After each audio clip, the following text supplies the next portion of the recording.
नमस्कार, city post के इस खास पेशकश में आपका स्वागत है। मैं हूं श्रीकांत प्रत्युष और मेरे साथ हैं जेडीयू के प्रखर प्रवक्ता, बिहार सरकार के आईपीआरडी मिनिस्टर नीरज कुमार, जिनको आप लगातार सुनते रहे हैं। आपकी मांग थी कि कहां है नीरज, तो इनको हमने खोज निकाला है। आइए इनसे बात करेंगे। कई मुद्दे हैं।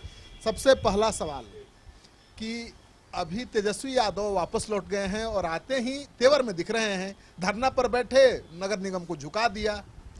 देखिए, सब महत्वपूर्ण विषय यह है कि माननीय तेजस्वी यादव सजा याफ्ता कैदी नंबर 3351 लालू प्रसाद जी के दागी सुपुत्र हैं।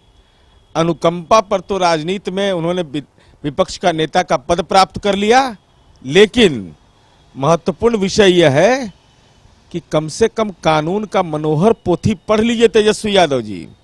चूंकि आपको इस बात की जानकारी है कि नहीं, चूंकि आप तो प्रवास पर थे, प्रवास पर भी कहाँ थे यह बिहार की जनता को और विधायकों को भी नहीं बताया है। और इसलिए मेरी चिंता थी कि आपके पिता बीमार थे तो पिता की सेवा भी आपने नहीं किया। यह भी ट्रैक रिकॉर्ड में नहीं आया है कि आप 6 महीना में अपने पिताजी से कितनी बार मिले, उनके साथ कितना समय बिताया।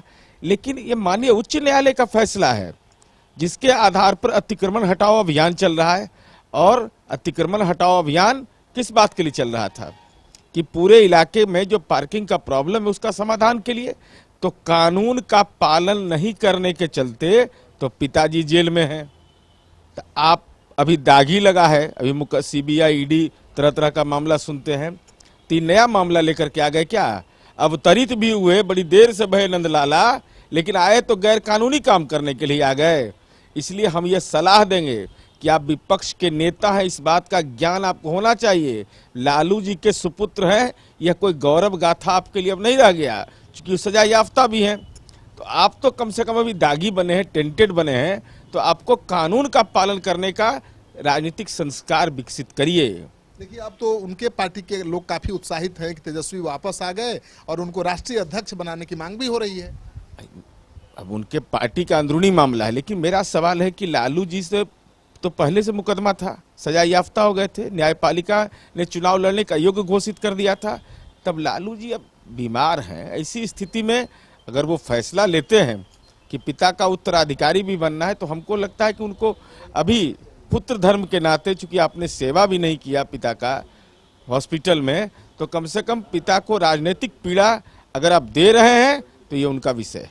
बात करेंगे कि क्या बिहार की राजनीति में उथल पुथल होने वाला है, क्योंकि लगातार अटकलों का बाजार गर्म है। शिवानंद तिवारी जी न्योता दे रहे हैं नीतीश जी को कि आप आइए और समाजवादी जमात का नेतृत्व करिए। नहीं, समाजवादी जमात में साहबुद्दीन अनंत से ये सब लोग के पैरविकार लोग रहेंगे। कैसा समाजवादी जमात है?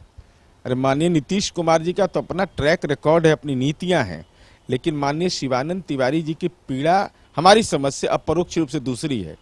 चूंकि लालू जी के परिवार को इस बात को बार बार याद आता होगा कि माननीय शिवानंद तिवारी जी भी चारा घोटाला में याचिका करता थे, तो जब भी उनका शुगर बढ़ता है तो इनका पॉलिटिकल शुगर कंट्रोल करने के लिए लालू परिवार में इन पर नियंत्रण किया जाता है।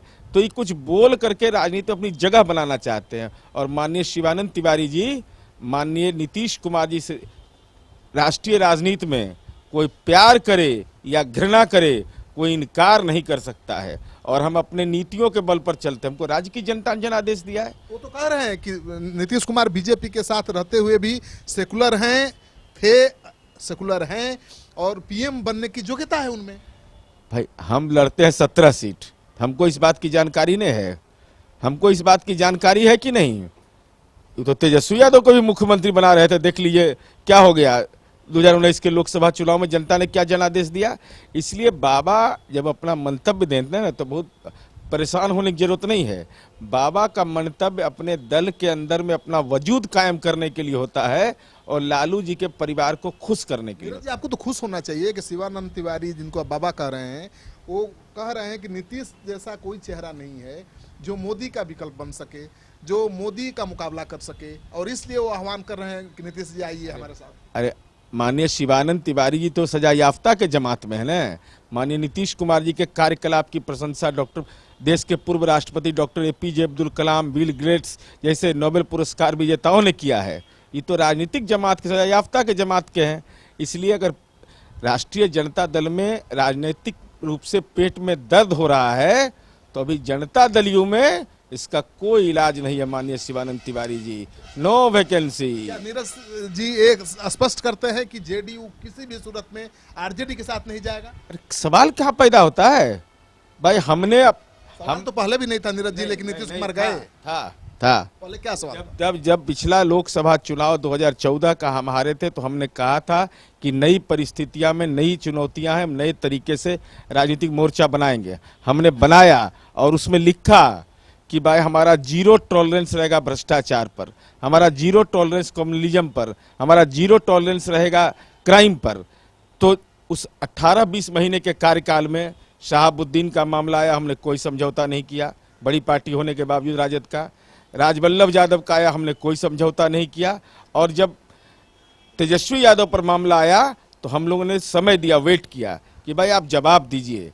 जवाब नहीं दिया तो वही कमिटमेंट, जीरो टॉलरेंस की नीति और 7 निश्चय और नेता नीतीश कुमार आज भी कायम मेरा। वैसे ही बीजेपी कर रही है जैसा कि आरजेडी ने आपके साथ किया। बीजेपी मानी नहीं, आपके धारा 370 हटा दिया। बीजेपी मानी नहीं, 3 तलाक बिल पास करा लिया। बीजेपी मानने वाली नहीं है, राम मंदिर भी बनाने वाली है। अब तब क्या करेंगे आप? ये भारतीय जनता पार्टी का पहले का मामला है, पार्लियामेंट में अपनी बात रख दिया। ये सवाल हमारे खाते में उपलब्धि यह क्यों नहीं होगी कि 2015 में हमने 7 निश्चय किया, 7 निश्चय को भारतीय जनता पार्टी ने माना, इन टोटो मान लिया, गठबंधन भी किया और इन टोटो हमारे कार्यक्रम को भी माना, हमारे नेता के नेतृत्व को भी माना।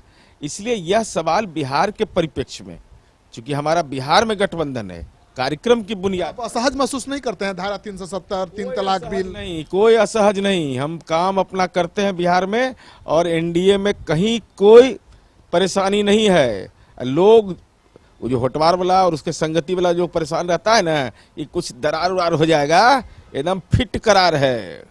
तो आपने सुन लिया नीरज जी को, और अब आप आश्वस्त हो जाइए कि किसी भी परिस्थिति में नीतीश कुमार महागठबंधन में जाने वाले नहीं हैं। और शिवानंद तिवारी जी को ये समझ लेना चाहिए कि अब नीतीश कुमार से ये उम्मीद करना कि विपक्ष का नेतृत्व करेंगे, मोदी का विकल्प बनेंगे, अब बेमानी लगती है। और नीरज भाई ने तो ये भी साफ कर दिया है कि नीतीश कुमार अपने नीतियों और सिद्धांतों से कभी समझौता न करते हैं और न करेंगे। आपको इनके दावे में दम दिखे, लगे कि ये सही बात बता रहे हैं या आपके सवालों का सही जवाब दे रहे हैं, तो कमेंट बॉक्स में जाइए, कमेंट करिए। अगर आपने अब तक हमारा चैनल सब्सक्राइब नहीं किया है तो कर लीजिए, और इस वीडियो को जितना हो सके शेयर करिए। सहयोग समर्थन के लिए बहुत बहुत आभार, धन्यवाद। क्या आप जानते हैं कि घर बैठे आप अपनी स्वास्थ्य समस्याओं का सलूशन पा सकते हैं सॉफ्टकेयर मोबाइल ऐप के द्वारा? अधिक जानकारी के लिए आप संपर्क कर सकते हैं। हमारे फोन नंबर्स हैं 9472981111, 9472982222। Softcare app, solution at your finger tips.